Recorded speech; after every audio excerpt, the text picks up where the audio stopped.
नमस्कार।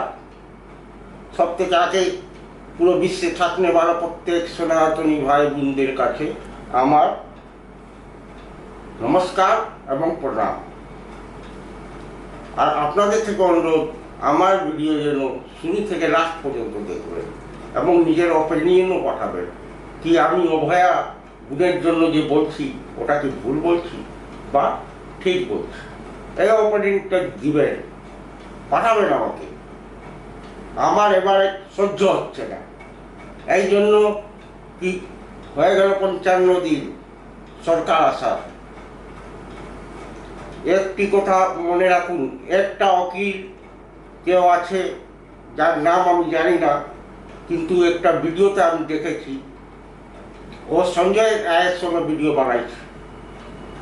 ও বরাবরই জেলে সঞ্জয় রায়ের কাছে দেখা করতে যায় এই যে বিহাফ অফ লয়ার, কিন্তু ওখানকার প্রশাসন ওই জেল প্রশাসনকে মাননীয় শুভেন্দু দা আপনি ওই জেল থেকে বা সঞ্জয় রায়কে নিজের ক্লাসে কোনো ভালো জায়গায় রাখুন, বা ওখানকার টোটাল জেল প্রশাসনের যত অধিকারী আছে সবাইকে তাবাদলা করে দিন।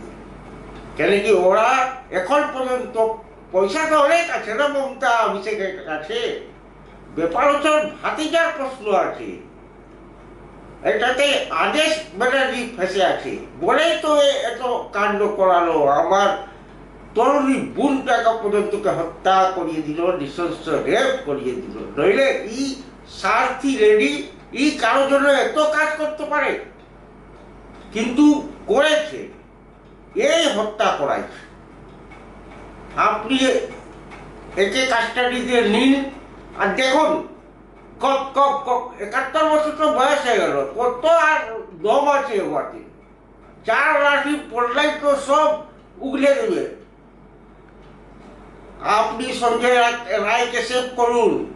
আর ওই উকিলকে ধমকি দিচ্ছে আপনার ক্ষেত্রেই থাকলে বলা কুণাল ঘোষ, ওই কুণাল ঘোষ ওর ভাইপো আর কিছু গুন্ডা ওই উকিলকে ধমকি দিয়েছে তুই আবার সঞ্জয়ের কাজে লেগে আছিস, তোর ঘরেও জানি, তোর অফিসেও জানি, তোকে মেরে নিয়ে ফেলে দিব, তোর ঘর পরিবার কেউ জানতেও পাবে না। এই ইলিগেশন করে ও থানায় আবেদনও করেছে। আমার আপনার থেকে অনুরোধ আছে ওর আবেদনকে ইমিডিয়েট ইমপ্লিমেন্ট করার, এবং ও নিজের প্রোটেকশনের জন্য ঝাড়খণ্ড সরকারকে লিখেছে, সরি বাংলার সরকারকে লিখেছে। প্লিজ ওকে প্রোটেকশন করুন, সঞ্জয় রায়ের উপর ধ্যান দিন, বিরূপাক্ষকে উঠান, 3টে আইপিএসকে কাস্টাডিতে নেন, আবেশ ব্যানার্জিকে উপর সিআইডি নজর রাখান, মমতা ব্যানার্জির উপরে সিআইডি নজর রাখান, এই দুজনকেও দরকার পড়লে এই 3টা আইপিএসে আপনাকে গল গল করে বলবে কি কার অর্ডারে আমি এই কাজগুলো করেছিলাম, কার অর্ডারে আমি পয়সা পৌঁছাতে গিয়েছিলাম।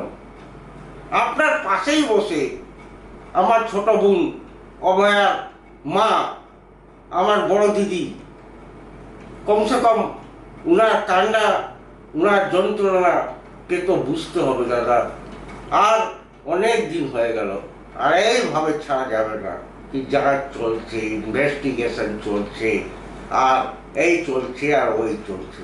প্লিজ আপনার থেকে বারবার আমি রিকোয়েস্ট করছি, বারবার আপনার থেকে অনুরোধ করছি সিএম সাহেব, আপনি পার্সোনালি এটাতে সময় দিন। যতক্ষণ আপনি পার্সোনালি সময় না দিবেন ততক্ষণ এই কেসটা সলভ হবে না। এটার জন্য যা করতে হয় করুন, কিন্তু পুরো বিশ্বের যত সনাতনী আছে সব যেন 2 হাত ভরে ভারতীয় জনতা পার্টিকে এবং আমাদের রাষ্ট্রবাদী নীতিকে 2 হাত ভরে আশীর্বাদ দিবে। কেবলমাত্র আপনি এই কেসটা সলভ ইমিডিয়েটলি করিয়ে দিন, এটাই আমার রিকোয়েস্ট আপনার থেকে। আমার অনেক ব্যথা রয়েছে এই কেস নিয়ে, তিনি এই জন্যই যে আমি শুরু দিন থেকে এই কেসকে কমপ্লিটলি নিজের নজরে রেখেছি এবং এর প্রত্যেক ঘটনার আমি সাক্ষী রয়েছি বলেই আপনার থেকে রিকোয়েস্ট করছি শুভেন্দুদা, এই রিকোয়েস্টও আমার মানবেন এবং এর মধ্যে কোনো রাস্তা বার করবেন। ভারত মাতা কি জয়, বন্দে মাতরম, জয় শ্রীরাম।